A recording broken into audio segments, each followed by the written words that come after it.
I'm Tim Kearns, and this is the third edition of the 2021 Panther Preview featuring Beverly head coach Jeff Hutton. Brought to you by Big Jim's Auto Body, 19 Creek Street in Beverly, and Megan's Pet Sitting, located at 22 Windsor Road.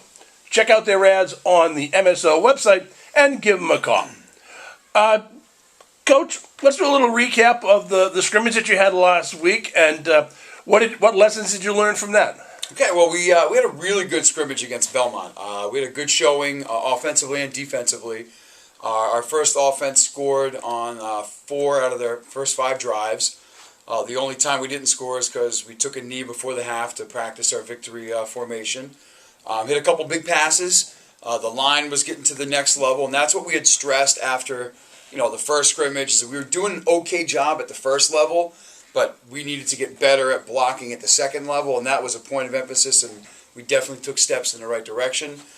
Defensively, what did we do? We caused a strip sack, and we intercepted the ball, returned it for like a 50-yard touchdown, and we held them out till the last play right before the end of the half, and thought our defense did really well. So a lot of positives came out of that particular scrimmage for you. Oh yeah, definitely. Okay, let's just move to the defense. What type of defense are you going to feature this year? Okay, well we're a base 3-5-3, which is we more secondary type players. We don't always have the traditional stand up big time outside linebackers that like the Patriots have, like a Matt Judon or guys like that. We do have a ton of those in between type guys, and I feel you get a lot of those type of kids in high school. Especially at our level and in this division. So guys that can play in between, whether it's an outside backer or a safety. So we take advantage of having athletes like that in space. And we play a lot of spread teams, so it makes sense that you have guys like that. One other thing, probably an advantage to that, is you tend not to tire out your bigger linemen by having them playing both ways. Yeah, it's really an attack style defense. And we ran that over when I was in Manchester in the theory, and the thought was I'd rather attack and be aggressive, and if we give up a 60-yard touchdown, fine, we can go back on offense. And when you only have like 15 guys playing, those 12, 13-play drives can kill you. So if you're aggressive, you can make things happen, and if you can't, then it's a quick score, and then you go back on offense. Who are some of the standouts for you in that scrimmage against Belmont? Gabe Copeland, right away, he scored a touchdown on a run. He scored a touchdown on the interception, and was just a nuisance for the quarterback in the backfield all day. Guys like Jerry DeJesus played really great at linebacker. The offensive line as a whole took great steps, and I think our quarterback Pierce Heim improved from the last scrimmage. Okay, that was one of the questions I was going to have. Quarterback play is really critical in the wing T. It's just not handing off, which we kind of made light of last week. It's recognizing what the defense has given you to make sure that you're checking off maybe to a better play that will exploit the defense. Oh, of course. We're a run team. Like, we want to run the ball. And that's what the wing T does. And then what happens is, you take advantage of the teams when they start creeping in, and that's when you go for the home runs. And it's pick and choosing when the right time to do it. And the other thing with our quarterbacks that they're starting to figure out, it's the little things that they do after they hand it off, like carrying out their fakes. All that stuff matters, because we're gathering information from them on those type of plays, like you said, Tim.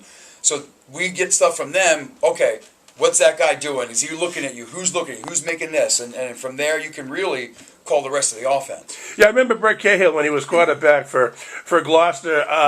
I'm not sure he had more than 2 or 3 incomplete passes all year long because the defenses were sucking up, and he was just tossing it outside, just tossing it over their heads. Mm-hmm. Nothing for a whole lot of long yardage, but just enough to drive them crazy that put them back a little bit, and then it opened up the running lanes again. Mm-hmm. No, it's not uncommon. Obviously, you think when people run the wing T, you're not going to throw the ball. But we had a quarterback in Manchester who threw for 1,000 yards. So you can do that. It's taking advantage of what they give you and hitting home runs when you can.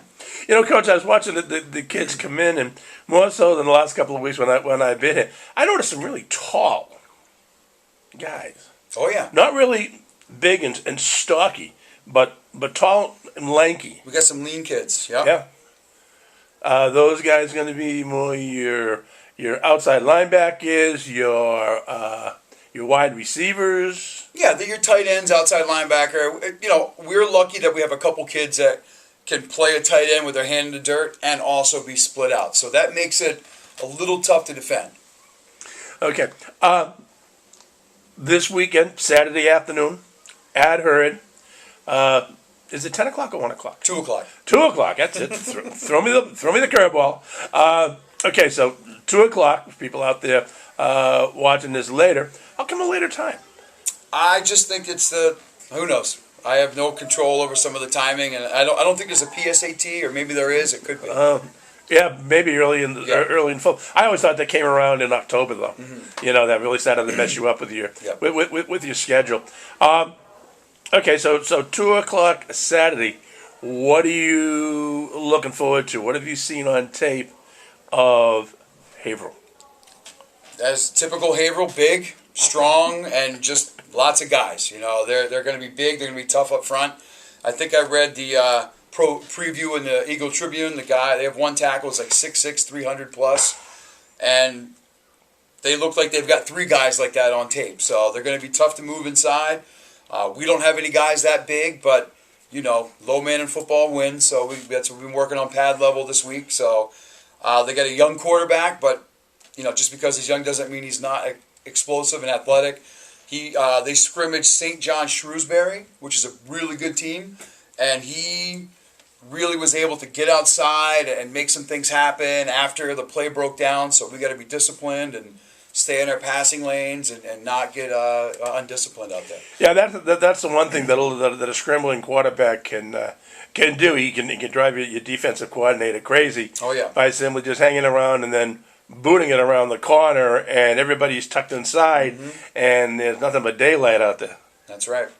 So, all right, Coach, any last things as we head into week one of the new season? No, we're just really excited to get going.